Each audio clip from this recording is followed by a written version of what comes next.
네, 14페이지 건축법의 적용 범위 및 지역이라고 되어 있는데요. 이게 무슨 얘기냐면 첫 번째, 건축법의 적용 대상에서 제외되는 건축물이라고 되어 있죠. 이게 무슨 내용이냐면 이 건축물은 원래 건축법에 적용돼야 되는데 문화재 같은 경우에 예를 들어 우리가 건축법에서는 건축 도로를 4m 도로를 확보해야 돼요. 그래서 2m 접해야 되는데 불국사나 이런 것들은 그렇게 접하지 않죠.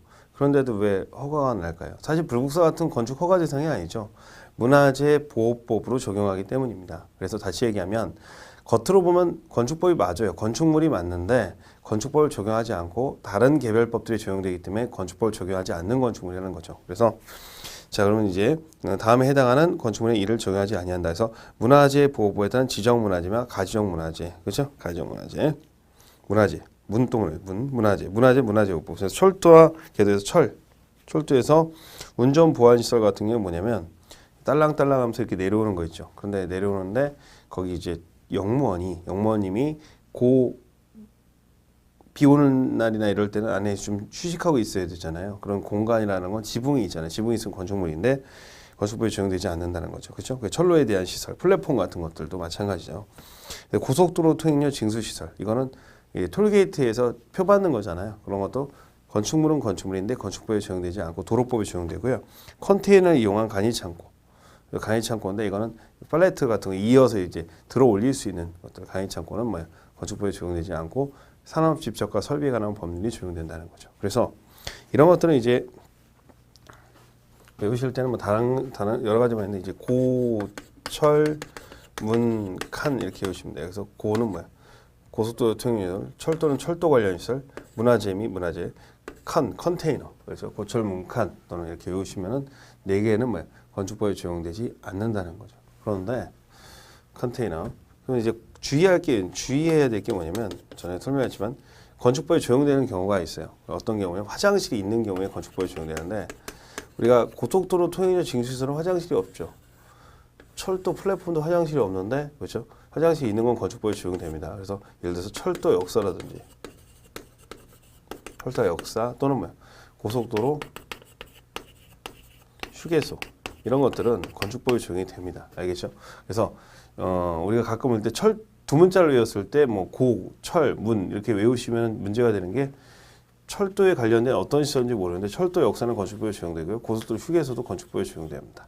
그래서 이 네 가지 외에는 건축법에 다 적용된다고 기억하시면 되겠고요. 그 다음에 그래서 요거는 시험에 자주 나오니까 체크를 좀 해놓으셔야 되겠고 이번에 건축법 적용 대상 지역에서 건축법 적용 범위에서 건축법 전면 적용되는 건축물이라고 돼 있죠. 그래서 이게 무슨 내용이냐면 이제 오른쪽에 보면은 자 거기 위 지역이 도시 지역 지구 단위 동읍이라고 돼 있는데 섬의 500인 이상인 지역에서 14페이지에 도시 지역이 뭐냐면 도시는 알죠. 도시는 건축법이 많이 적용돼야 되죠. 그래서 지구 단위 계획 구역은 뭐냐면 현재는 도시가 아니지만 도시가 될 지역입니다. 도시. 우리 대한민국 땅을 크게 그 국토 계획을 할 때 도시 지역, 관리 지역, 농림 지역, 자연환경 보전 지역으로 법으로 나눠져 있어요.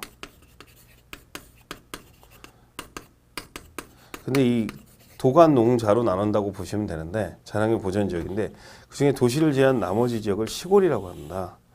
근데 시골은 건축법이 일부 배제가 될 수가 있는데 도시는 무조건 적용된다. 그래서 도시. 시골이라 할 때도 뭐야? 동읍지역. 섬일 때는 뭐야? 얼마? 500명 이상이면 건축법이 100% 다 적용되는데 그럼 건축법이 100% 전면적으로 적용되는 경우 외에는 어떤 게 있을까요? 섬인데 인구가 뭐야? 499명 더. 그 다음에 뭐야? 동읍이 아니라 뭐야? 면단위죠. 면단위 지역. 이 지역에 대해서는 일부가 뭐야? 법조항 일부가 뭐야? 배제되더라는 거죠. 배제. 그게 결론이에요. 그러니까 전면적으로 적용되는 지역 빼고 나머지는 일부 배제가 되는데 자 그럼 이제 6개 조항이 배제가 된다는 얘기예요. 그럼 오른쪽에 건축법의 일부 규정이 적용되지 않는 건축물이라고 되어 있죠. 그래서 대상 지역에서 도시 지역 아닌 지역, 지구 단위 구역 아닌 지역, 동점읍이 아닌 지역, 동점읍에서 500인 미만. 그걸 정리하면 뭐야? 섬인데 499거나 또는 면 단위인 경우에는 일부가 배제되더라는 거죠. 일부가 배제되는데 일부 배제되는 조항이 뭐냐라는 거죠. 그래서 적용해서 제외되는 규정이 대검방대라고 하는데 대지와 도로와의 관계, 도로의 폐지, 건축선의 지정, 그죠? 건축선에 의한 건축 제한, 방화지구에 의한 건축물, 대지의 분할 제한 이렇게 해서 두 문자 따서 외우시면 되는데 주의할 건 뭐냐면 이 시험 문제가 나왔을 때 적용되는 6개 조항이 배제가 되잖아요. 6개 조항이 배제가 되는데 주의할 것은 나중에 이건 자세하게 다 하나씩 배울 겁니다. 주의할 것은 건폐율하고 용적률이라는 것은 배제가 되지 않아요. 그래서 그럼 이제 건폐율과 용적률이 뭔지 간단하게 이제 설명합니다. 이따 뒤에 또 설명하니까 설명하는데 우리가 이제 건물을 지을 때 법적으로 이제 정해놓습니다. 요 땅은 몇 %로 지을 수 있다라고 하는 비율이 있어요. 그래서 건폐율이라 해서 건폐율이라는 것은 만약 100평의 땅이 있어요. 그럼 법적으로 건물을 다 붙여서 다 바싹 지을 수 없어서 여기에 뭐예요? 50만 줘라. 그렇죠. 건물에서 다 치면 50으로 한다 그러면 50%를 정하는 거예요. 그러면은 예를 들어서 우리가 예를 들어 볼게요. 여기가 지금 현재 100의 땅인데 지금 40평을 줬어요. 100평 중에서. 알겠죠? 그럼 여기 현재 일단 100인데 그럼 여기 건폐율이 몇 프로냐 이렇게 물어봅니다. 건폐율. 이렇게 건폐율을 물어본단 말이에요. 건물에 닫히는 비율인데 그럼 대지 면적에 대한 이 우리가 이제 이거 위에 있는 걸 이제 건축 면적이라고 하거든요. 건축 면적 곱하기 100이거든요. 그럼 이제 퍼센테이지가 나오는데 대지는 뭐야? 그냥 100으로 따지면 100. 1000이 될 수 있고 500이 될 수 있죠. 건축 면적이 뭐야? 40을 했잖아요. 그럼 40%가 되는 거예요. 100분의 뭐예요? 40 이렇게 되는 거죠. 만약 50%면 50, 60, 60 이렇게 되는 거죠. 그래서 높을수록 좋은 땅인데 법으로 정해져 있어요. 몇 프로를 하라. 이 땅은 몇 %, 이 땅은 몇 % 정해져 있는데 그럼 이제 건폐율을 계산하는 거는 그렇게 계산하면 됩니다. 대지 면적에서 건폐율. 그래서 외우실 때는 건대 이렇게 보시면 돼요. 건국대학교 건대 이렇게 보시면 되고 그 다음에 이제 용적률이라는 게 있어요. 용적률. 용적률은 어떻게 계산하는 거냐면 요즘 대지 면적이 있죠. 대지. 그럼 우리가 이제 건물을 지을 때요. 제가 이제 100평의 땅에다가 진다고 치면 이제 건축 면적에서 건물에 닫히는 배율을 건폐율이라고 하는 거예요. 여기다 1층을 졌어요. 그다음에 2층을 졌죠. 3층을 졌어요. 4층을 짓잖아요. 이렇게 짓잖아요. 그러면 이제 그 1층, 이제 2층, 3층, 4층 이렇게 되는데 그 각 층당 면적을 우리가 바닥 면적이라고 해요. 바닥 면적. 그럼 1층 바닥 면적은 뭐가 돼요? 이게 1000이면 이게 500이죠. 이게 1000이다. 계산하기 그냥 100으로 할까요? 100평에서 이제 50% 줬으니까 50. 여기 50. 한번 그림 한번 50. 그러니까 건폐율 50%니까요. 50. 50. 50 이렇게 짓는 거예요. 그러면 각 층 바닥 면적을 갖다가 1층의 바닥 면적 50, 2층의 바닥 50, 3층의 50, 4층 50인데 이 각층 바닥 면적을 바닥 면적인데 이 바닥 면적의 합이 있죠. 합을 갖다가 우리가 썸을 이걸 갖다가 우리가 다 옆으로 이으면은 50, 50 더하면 뭐예요? 50 더하기 50 더하기 50 더하기 50을 더하면 이거 갖다 우리가 연면적이라고 해요. 연속된 면적. 이을 연자 써 연면적인데 그러면 뭐예요? 연면적이 이건 얼마가 됩니까? 200이 되는 거예요. 200제곱미터가. 왜 제곱미터라고 한다면? 그러면은 용적률이라는 것은 뭐냐면 용적률은 쌓는 개념, 부피 개념. 대지 면적이 몇 배 정도가 되느냐 이거예요. 그럼 용적률은 대지 면적분의 그다음에 연면적입니다. 연면적의 비율을 얘기하는 거예요.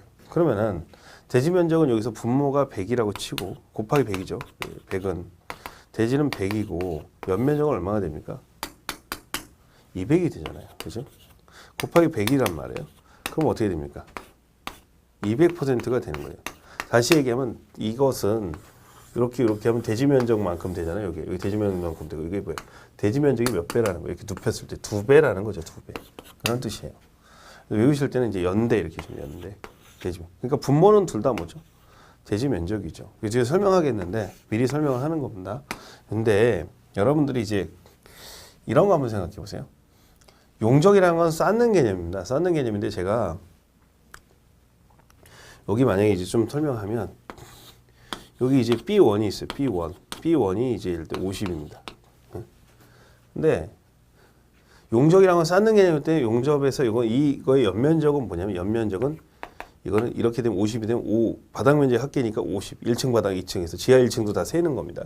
250입니다. 250제곱미터가 돼요. 250. 왜? 플러스 50이 되니까. 그럼 맞아요. 이 연면적이 250인데 그럼 대지 면적의 연면적이 용적률인데 단 주의할 것은 원래 연면적에는 지하층이 포함됩니다. 지하층이 포함이 되는데 단 용적률을 계산하는 걸 산정이라고 하는 용적률을 산정하려고 할 때는 산정시는 지하층의 바닥 면적은 뭐라고? 지하층의 바닥 면적은 제외합니다. 이렇게 얘기하거든요. 그러면 제외하면 간단해. 나중에 뒤에 다 하니까 여러분들이 이렇게 눈에 익히시면 되는데 그러면 대지 면적이 얼마예요? 100이죠. 그러면 여기 250인데 200만 계산한다는 거예요. 왜? 지하층은 용적률 계산할 때는 빼주니까. 지하를 빼는 거예요. 지하를 빼면 200이 되죠. 여기서 200%가 되는 거죠. 그러니까 요게 만약에 우리가 요게 있거나 없거나 연면적인 차이가 있을 수 있죠. 그러나 용적률에는 차이가 없다는 거죠. 있으나 없으나. 알겠죠? 왜? 지하층은 빼니까. 원래는 연면적인 포함되는데 뭐 할 때? 용적률 계산할 때 요점은 밑으로 하는 거는 쌓는 개념이 아니니까 쌓는 개념에서 그래서 이렇게 정리가 된다는 거예요. 그래서 여러분들은 용적률은 연대, 그렇죠? 건폐율은 건대 이렇게 외우시면 돼요. 그래서 건폐율은 100을 넘을 수가 없죠. 왜? 옆에 땅을 넘어갈 수 없어요. 근데 용적률은 쌓는 개념이니까 대지 면적이 몇 배를 쌓을 수 있느냐라는 개념이죠. 그렇죠? 그래서 건폐율과 용적률이 계산할 문제가 가끔 간략히 나오기 때문에 여러분들이 이런 것도 한번 언급을 해봤습니다. 그렇죠? 예, 한번 일단 놔두고 한번 이제 이어갈 거예요. 그래서 결론적으로 6개에 들어가지 않는 게 뭐야? 건폐율과 용적률이라는 거예요. 건폐율과 용적률은 이 113개 조항 중에 6개 조항에 들어가는 것이 아니라, 그죠? 예, 113개 조항 안에 들어가는 것이고요. 그 다음에 이제 원래 제외되는 규정이 왜 제외되는지 좀 잠깐 좀 언급을 하면요. 원래 이제 시골 같은 경우는 대지라는 개념과 도로라는 개념이 명확하지 않을 수 있죠. 그래서 그 관계는 원래 대지는 도로에 접해야 되는데 시골에서는 지게 지고 갈 수 있으니까 괜찮다 그 얘기고, 도로의 폐지 변경을 하려면 원래 건축법 뒤에서 보면 알겠지만 도로를 폐지 변경하면 이해관계인의 동의가 있어야 됩니다. 그렇죠? 그런데 이해관계인이 별로 없죠. 시골이니까. 그래서 그냥 넘어갈 수 있고, 건축선이 뭐냐면 대지와 도로의 경계선, 즉 건축 한계선을 갖다가 선이라고 하는데 시골에서 선이라는 게 애매하니까 지킬 필요가 없고, 선이 없다 보니까 건축선이랑 건축제한도 없는 거죠. 근데 방화지관의 건축물이 뭐냐면 원래 방화지관의 건축물은 이제 불이 자주 나는 지역을 방화지구라고 하는데 거기 있는 건축물은 이 내화 구조나 구조로 해야 돼요. 그런데 그러니까 콘크리트 구조로 해야 되는데 시골 같은 경우에는 옆에 이제 건물이 빽빽하게 밀접해 있지 않으니까 그냥 콘크리트 구조로 하지 않아도 된다라는 거죠. 그렇죠? 대지 분할 제한이라는데 우리 대지를 갖다가 법적으로 우리 여러분들 공부하시는 책상이나 이렇게 짧게 쪼개면 어때요? 이용도가 떨어지니까 대지를 일정한 면적이 미달되게 쪼갤 수 없게 돼 있어요. 법적으로. 너무 잘게 쪼개게 되면 의미가 없으니까. 근데 그 기준이 있는데 여기는 시골 같은 경우는 대지라는 개념이 명확하지 않기 때문에 분할 제한이 미달된다 할지라도 건축허가 난다는 얘기죠. 결론적으로 얘기하면 이 6가지 내용은 이 6가지에 대한 요건을 갖추지 않아도 건축허가 난다 그 얘기입니다. 시골에서는. 시골은 이제 사람들이 별로 없으니까 복잡하지 않으니까. 그래서 그렇게 정리가 될 수가 있고요. 예. 나머지는 이제 3번 부분은 그게 시험에 중요한 부분은 아니니까 외우실 필요 없어요. 3번은 출제되지 않는 부분이고, 네, 이거는 우리 시험 범위에서는 좀 벗어나는 부분이고요. 자, 그래서 이제 건축법의 건축의 적용 범위에서 아까 적용 배제, 전면적 적용 지역, 도시 유통업, 이 부분적 미적용, 적용 배제 설명했죠. 그 다음에 16페이지로 나와서 건축법 적용 완화라고 되어 있는데 완화는 잘 시험에 출제되지 않아요. 그래서 완화되는 경우도 있다라고 기억하시면 되겠고요. 자, 그럼 이제 건축 설계자는 이 완화라는 개념을 좀 이해를 하시면 될 것 같아요. 외우지 마시고 완화라는 개념을 어떻게 이해하시냐면 잘 출제는 안 되니까 어떻게 될지 한번 볼게요. 여러분들이 공부할 때 20개를 다 맞힌다, 40개를 다 맞힌다는 개념보다도 한 개씩은 틀릴 수 있다고 생각하는 게 더 공부할 때 편합니다. 보세요. 자, 완화하고 배제는 어떻게 되냐? 배제는 아예 적용하지 않는다는 거고, 완화는 여기가 이제 무치 있고요, 육지가 있고 여기 섬이 있어요. 근데 섬에서 초등학생들이 이렇게 무트로 와서 초등학교를 가게 됩니다. 근데 여기가 이제 요 무태까지 오는 베이 시간이 8시 30분이에요. 근데 학교의 등교 시간이 8시 30분입니다. 수업 시간은 9시고요. 근데 여기 섬에서 오는 애들은 죽었다 깨도 8시 30분에 여기 도착해서 여기까지 오려면 최소한 10분은 뭐야 필요하다는 거죠. 그러니까 이 동네 이 근처에 사는 애들, 즉 무태 사는 애들, 육지에 사는 애들은 8시 30분까지 등교를 하지만 여기서 하는 뭐야 시골에 사는 애들은 8시 30분이 아닌 8시 40분까지 등교를 해라. 수업하는 데 지장 없잖아요. 그래서 이 섬에 사는 애들을 적용할 때 이걸 완화라고 합니다. 적용 안 하겠다는 게 아니라 좀 탄력성을 두겠다. 이걸 완화 적용이라고 하는 거죠. 그래서 도저히 건축법상의 모든 요건을 갖춰서는 건물을 짓기가 곤란했을 때 일부 조항을 유두리 있게 완화할 수 있다. 그 얘기입니다. 그래서 완화하는 개념 이제 아시겠죠? 그래서 완화하는데요. 자, 그럼 건축의 완화 기준에서 그 단순히 참고만 정리해야 된다고 돼 있죠. 그래서 1번에 수면 위에 건축하는 건축물이라고 돼 있죠. 완화조의 왼쪽에 오른쪽은 외울 필요 없고 수면 위에 건축물이라는 게 뭐냐면 물 위에 건축물을 질 수가 있어요. 어떤 경우는 이제 밑에다가 물 위에다 빔 같은 거 쇠를 박아가지고 철판을 올려가지고 건물을 질 수도 있습니다. 그렇죠? 근데 이런 것들은 뭐예요? 대지라는 개념이 명확하지 않겠죠. 물 속이니까. 그래서 그런 부분이 이제 완화되고 거실이 없는 통신시설이 뭐냐면 KTF 기지국 같은 통신탑 있죠. 이런 것들은 사람이 들어가서 화장실이나 잠을 자는 게 아니고 그냥 시설만 유지하는 거니까 건축법상 완화가 되는 겁니다. 31층 이상의 건축물에다 미치시고 그 공동주택의 경우는 제외된다는 게 뭐야? 공동주택은 뭐다? 그 적용을 완화할 수 없어요. 빡세게 적용한다. 그 정도만 기억하시면 돼요. 나머지 외우시면 돼요. 그래서 공장 건물이나 이런 31층 건축물은 완화 적용될 수 있고요. 그 다음에 4번의 전통 사찰 미치시고 이 전통 사찰이 시골에 이제가 아니라 여러분들이 전통 사찰은 절 얘기하는 거예요. 절인데 주의할 게 뭐냐면 전통 사찰은 뭐 적용되죠? 완화 적용되죠. 완화 적용되는데 시골에 이제 처마가 있는 근데 문화재는 어때요? 즉 불국사는 전통 사찰이 맞죠. 근데 전통 사찰이기 전에 문화재잖아요. 그래서 이거는 문화재는 완화 적용됩니까? 배제됩니까? 배제된다는 거예요. 그래서 조심하셔야 돼요. 요걸 조심해야 되는 이유가 뭐냐면 문화재는 전통 사찰은 배제되는 게 아니라 완화되는 거고 문화재는 배제되는 겁니다. 완화되는 게 아니라. 이 두 가지가 헷갈리니까 그것 때문에 지금 설명해 드리는 겁니다. 알겠죠? 나머지는 여러분들이 다 기억을 안 하시고 한번 읽어보셔도 좋고 안 읽어보셔도 상관없지만 이 전통 사찰 부분만 조금 그러니까 전통 사찰이라는 건 그 옛날 그 조선시대나 신라시대 때 고려시대 때의 모양을 가진 처마를 가진 그 빌딩 같은 데 있는 절이 아니라는 뜻이잖아요. 그죠?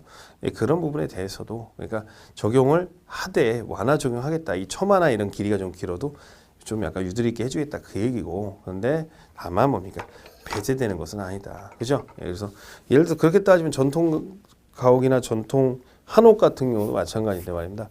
보통 한정식 같은 것들 중에서 전통 한옥으로 진 집들이 있습니다. 그렇다고 해서 배제할 수는 없는 거 아니에요. 그죠? 배제할 수는 없으니까 그렇게 기억하시면 될 것 같고요. 그 다음에 이제 2번에 이제 기존의 건축물 등에 대한 특례라는 부분이 있습니다. 그래서 요거는 이제 외우지 마시고요. X표 치시고 설명을 제가 해드릴게요. 어떻게 되는 건지 이제 말씀을 드리겠습니다. 특례에 대해서. 자, 어쩌고 저쩌고 있는데 자, 이해를 해야 돼요. 외우지 마시고요. 자, 보세요. 옛날에 이제 옛날 건축법은요 적용이 좀 약간 강화돼 있지 않았죠. 완화돼 있었어요. 완화. 근데 요즘에 비해서 근데 요즘에 건축법이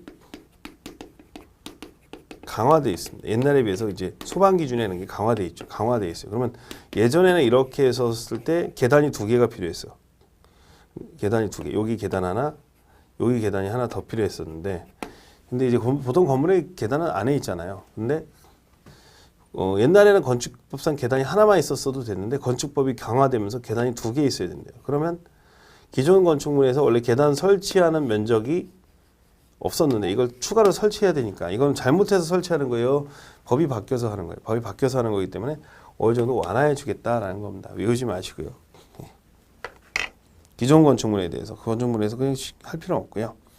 그 다음에 이제 다른 법령의 개재인데요. 민법의 상린관계라는 게 있어요. 그래서 상린관계는 민법에서 배우게 되는데 모르셔도 됩니다. 그러니까 우리가 이제 건축법이 생기기 전에 민법이 있었을 거 아니에요. 그죠? 근데 민법이 더 이웃하고의 관계의 연결성이나 이런 피해를 줄 수가 있는 조항에 대한 배려 조항이 있어요. 그걸 상린관계라고 하는데 민법의 상린관계는 건축법에 있는 기준보다 훨씬 약합니다. 왜? 건축의 전문가들이 몇 미터 뛰고 몇 미터 뛰고 하는 것들이 민법보다 더 디테일하게 되어 있기 때문에 특별법으로 봐야 되기 때문에 건축법을 따르게 되지 민법을 따르지 않는다는 얘기입니다. 알겠죠? 그렇게 따로 외우실 필요 없습니다. 그래서 예를 들어 박스 참고해 보면 민법이 지하시설에 제한인데 문물을 파거나 용수, 하수, 오물 등을 저장할 지하실을 설치할 때는 경계로부터 2m 이상의 거리를 두어야 하고며 저수지 국어는 이제 여러분들이 생각하는 뭐냐면 그 농수로 같은 거예요. 수로 지하실 공사에는 경계로부터 그 깊이를 반 이상 거리를 두어야 된다 이렇게 돼 있는데 이런 내용들은 외우실 필요 없다는 거예요. 왜? 건축법 조항에 이것보다 더 디테일하게 더 안전하게 돼 있으니까 됐죠. 하수도법도 적용할 필요가 없다는 거죠. 그렇죠? 그다음에 왜? 건축법에서 다 처리하니까. 그다음에 이제 19페이지에 보면 건축위원회라고 돼 있는데 이 위원회는 말입니다. 이게 이제 위원회가 뭐 하는 것들이 있겠죠. 근데 시험에서 사실 위원회는 많이 출제되지는 않을 것 같죠. 여러분들이 봐도. 그래서 기본 개념만 갖고 하는 일이 뭔지 이렇게 하는데 국토교통부, 시도의사, 시장수, 구청장이라는데 여기서 국토교통부는 건축에서 제일 높은 기관이죠. 그다음에 시도지사의 그 시는 서울특별시랑 인천광역시를 말하는 겁니다. 알겠죠? 여기서 시가 수원시를 말하는 게 아니고 시장구수 구청장에서 이 시장은 뭐예요? 수원시장을 말하는 거죠. 그래서 여기 시도지사를 갖다 우리는 뭐라고 하냐면 이제 국토교통부를 갖다 우리는 국토교통부를 갖다가 뭐라고 하냐면 중앙부처라고 해요. 중앙부처, 중앙기관 또는 중앙부처, 중앙기관이라고 하고요.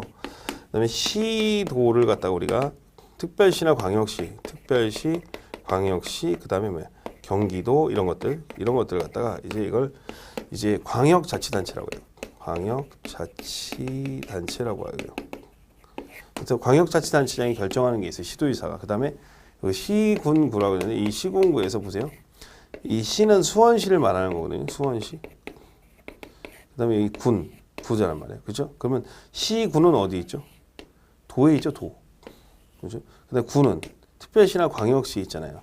그래서 이제 이 구는 자치구를 말하는데 자치구라는 게 뭐냐면 선거로 구청장을 뽑는 거예요. 그래서 이 시군구를 갖다 우리는 뭐냐면 기초라는 건 하나라 뜻이에요. 기초자치단체라고 하는 거예요.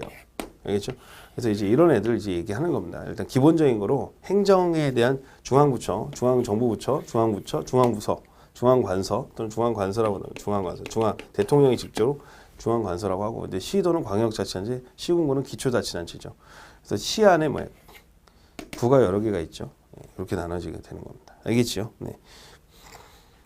참고로 여러분이 아셔야 될 게 뭐냐면 만약에 수원시 권선구라는 데가 있어요. 네. 부천시 원미구라고 돼 있는데 이런 것들은 이제 그 기초자치단체죠. 기초자치단체를 관리할 때 혼자 관리하기 어려우니까 이거 했는데 이거 선거로 뽑는 게 아니에요. 자치구가 아닙니다. 행정구라 그래요. 행정상 편의상. 그래서 요거에서 말한 이 시군구의 구는 이 권선구나 원미구를 얘기하는 게 아니라 인천광역시 부평구라든지 부산시 그렇죠? 부산진구 이렇게 같이 구청장을 선거를 보는 자치구를 말하는 겁니다. 그래서 여기서 말하는 구청장은 그 구청장이 아닙니다. 예, 알겠죠? 예. 행정구는 선거로 하는 게 아니기 때문에 자, 그 다음에 행정상 편의서 동사무소 몇 개를 연결해 놓는 거예요. 그래서 그러면 얘네들이 이제 어떤 분쟁이 생겼을 때 위원회를 두어야 되는데 그죠? 예. 그러니까 국토교통부 장관이 산하에 있는 건축위원회에 있고 시도에 있는 지방 시도에 있고 시군구에 있는데 얘네들이 뭘 하느냐 위원회를 때 조정 또는 재정이란 말 있죠. 조정 또는 재정이 뭐냐면 우리가 어떤 분쟁이 생겼을 때 말입니다. 다 소송으로 갈 필요가 없죠. 예. 좋게 되면 굳이 소송 가봐야 건축 같은 분쟁은 소송을 가봐야 사실 전문가들이 결정을 많이 주죠. 판사가 전문 지식이 없으니까. 그래서 우리가 이제 6대4나 7대3으로 비용 부담을 하자 이걸 조정이라 하고 예를 들어서 이 조정이 좀 약한 겁니다. 재정이라는 건 뭐냐면 그 판사한테 가기 전에 누가 옳은지 누가 그런지 해달라 이런 건 재정이라고 합니다. 그래서 조정은 뭐야? 6대4, 7대3이면 재정은 뭐야?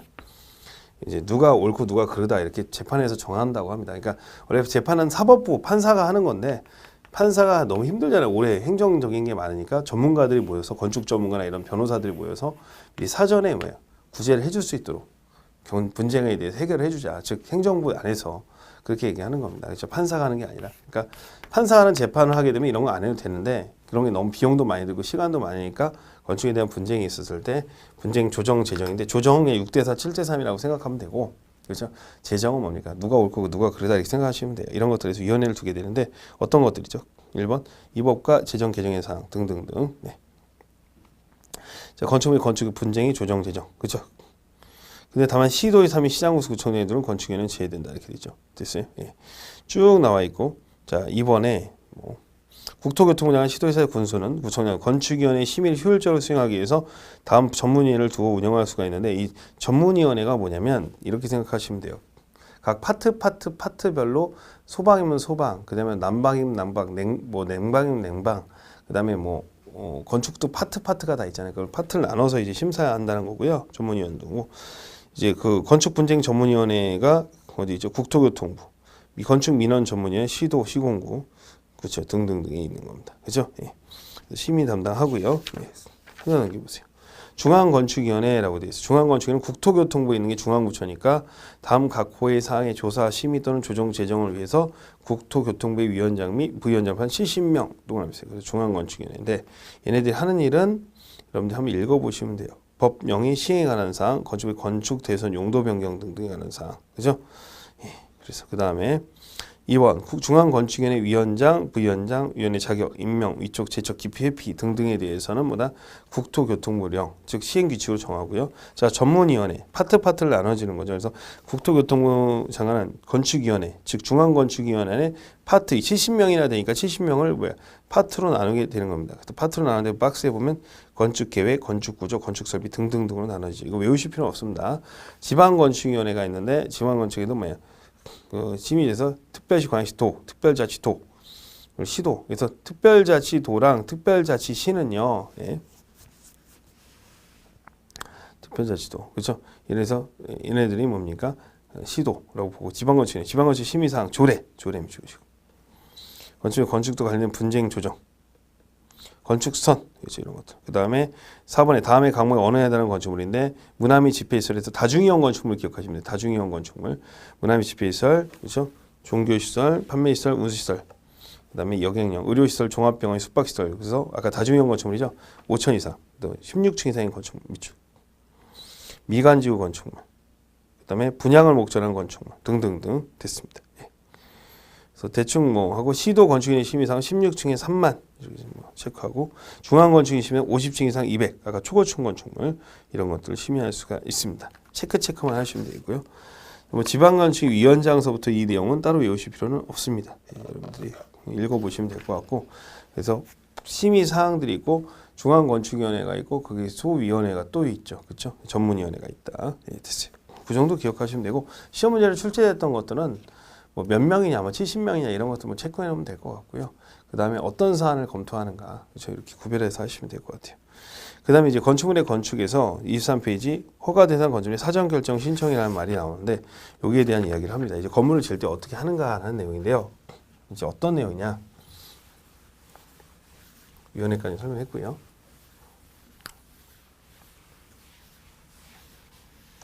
원래 이 건축물을 지을 때는요, 제가 아까도 설명을 했어요. 그 다음에 이러이러한 건물을 짓겠다라고 해서 건축 허가를 받습니다. 허가를 받는데 허가를 받고 이제 다 지면은 사용 승인을 합니다. 그렇죠? 사용 승인을 하는데 몇 년 안에 착수를 해야 되냐면 원래 법적으로는 1년 안에 착공을 해야 돼요. 착공을 해야 돼요. 그래서 1년 미착수하면 우리 법에 보면은 이제 참고로 필요적 취소라고 되어 있어요. 필요적 취소가 뭐냐면 의무적으로 취소해야 된다 그 얘기죠. 예, 필요적 취소해야 되는데 우리가 이제 공부하다 보면 1년 안에 해야 되는 경우가 별로 없는데 이번만 1년입니다. 참고로 하는데요.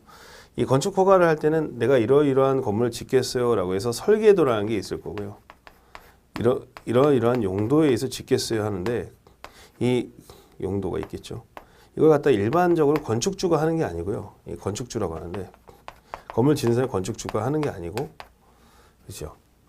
이걸 설계를 하는 전문가들이 건축 설계사가 하는데 허가가 안 나버리면은 문제가 생길 수 있잖아요. 그렇죠. 왜 비용이 몇 천만 원이 드는데 허가 안 나면 그래서 이 건축주가 나 이러이러한 건물을 이 땅에다 짓고 싶은데 혹시 허가가 가능할지라고 살짝 물어보는 거죠. 그렇죠. 그래서 사전 결정 신청 제도가 있어요. 사전 결정 살짝 물어보는 떠보는 거죠. 일종의 결혼 전에 약혼하는 거예요. 임의적으로 신청할 수 있게 되어 있습니다. 근데 내가 건축 공무원으로 10년, 20년 있었다. 한 30년 있었다. 그럼 건축에 대해서 잘 아니까 사전결정 신청할 필요 없겠죠. 그러니까 사전결정을 신청하게 되는데 이 사전결정 제도가 이제 원래 허가권자가 특별자치도지사, 특별자치시장, 시장구청장인데 강의할 때 시군구청장이라고 합니다. 얘네들한테 허가를 신청하는데 얘네들 살짝 물어보는 겁니다. 그래서 가끔 시험에 나오는데 건축허가 대상 건축물을 건축하려는 자는 사전결정 신청 하기 전에 허가권자에 사전결정 신청할 수 있다. 할 수 있다. 해야 한다. 할 수 있다. 살짝 떠보는 거죠. 이거 허가 날까요? 라는 거죠. 왜냐면 건축 설계비 돈 날리기 싫으니까. 허가 안 난다면 신청 안 하면 되니까. 그래서 심의 교통영향 분석의 동시 신청인데 사전 결정을 신청한 자는 그렇죠. 교통영향 평가를 동시에 신청할 수 있다 없다? 있다. 해야 한다. 할 수 있다. 할 수 있다. 그다음에 소규모 환경영향 평가 협의인데 3번 허가권자는 사전 결정이 신청된 건축물의 대지 면적이 환경영향 평가에서 환경영향 평가에 대할 때는 그렇죠. 환경부 장관 밑줄고 지방환경관서의 장에게 환경에서 환경영향평가는 동시에 신청해야 된다. 신청할 수 있다. 해야 한다. 그래서 교통영향평가는 할 수 있고 환경은 뭐야? 해야 한다. 이렇게 되는 거죠. 그 다음에 사전결정을 신청을 하면 허가권자한테 오케이 노가 나옵니다. 그죠? 근데 5번에 사전결정 통지에 대한 효과라고 되어 있는데 5번이 뭐냐면 우리가 나중에 건축허가를 통과하게 되면 한 18가지가 통과가 되는데 여기서 이제 그 중에 제일 중요한 게 이제 개발행위 허가라는 게 있고 산지는 산지 전용화가 있고 농지는 농지 전용화가 있고 하천은 하천 전용 허가라는 게 있어요. 이 네 가지가 통과되면 나중에 건축 허가 신청할 때 되게 편하거든요. 그래서 이 사전 결정이 통과되면 개, 산, 농, 천이 의제가 된다. 허가된 걸로 본다는 거예요. 나중에 이 심사는 안 한다는 거거든요. 그래서 사전 결정 통지 효과인데 국토의 경우에는 개발행위 허가, 산지관리법의 산지 전용 허가, 농지법에는 농지 전용 허가, 하천법에서 하천법의 허가 이렇게 됩니다. 그렇죠? 예, 그런데 우리가 이제 농지 같은 걸 전용하려면 원래 농림부 장관한테 물어봐야 되거든요. 그러면 이제 누가 해야 돼요? 만약 시장이라면 시장이 농림부에다가 질의회신을 해야 되잖아요. 그러면 오케이 떨어지면은 얘가 허가를 해주는 거거든요. 그래서 협의 기간이 15일이 되는 거예요. 농림부에서 누구한테? 수원이라면 수원시청에 15일 안에 허가해도 좋다라고 알려줘야 되거든요. 사전결정에 대해서. 그렇죠? 그 다음에 이 사전결정을 하고 나서 환경이 또 바뀔 수가 있잖아요. 그래서 사전결정하면 건축허가를 신청해야 되는데 몇 년? 2년 안에 신청하지 않으면 그 효력을 상실하게 된다. 그래서 2년에다 밑줄 그시면 돼요. 그래서 7번에 밑에 두 번째 줄 2년 밑줄 그시고 6번에 뭐예요? 15일 세 번째 줄에 체크하고 5번에 개, 산, 농, 천 기억해 놓으시면 됩니다. 그래서 그 정도 출제되니까 뭐 크게 신경 쓸 필요는 없습니다. 알겠죠? 그렇게 좀 쉬었다가 이어서 25페이지 건축 허가부터 진행하도록 하겠습니다. 예.